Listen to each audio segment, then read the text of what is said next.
This is how we prepare an intercontinental flight, using Jeppesen FliteDeck Pro first.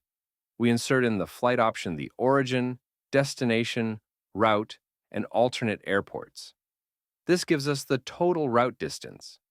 We visually review the route. The red areas indicate SIGMETs, which are significant meteorological warnings, and customize the map with airways, VORs, terrain, etc.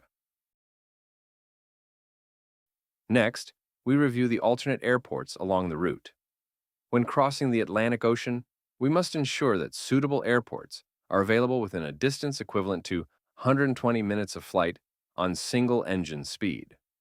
Green dots represent airports with VFR conditions, while red dots indicate IFR conditions. We need to assess if they are suitable for our operations. We check the weather and NOTAMs for the airports of interest.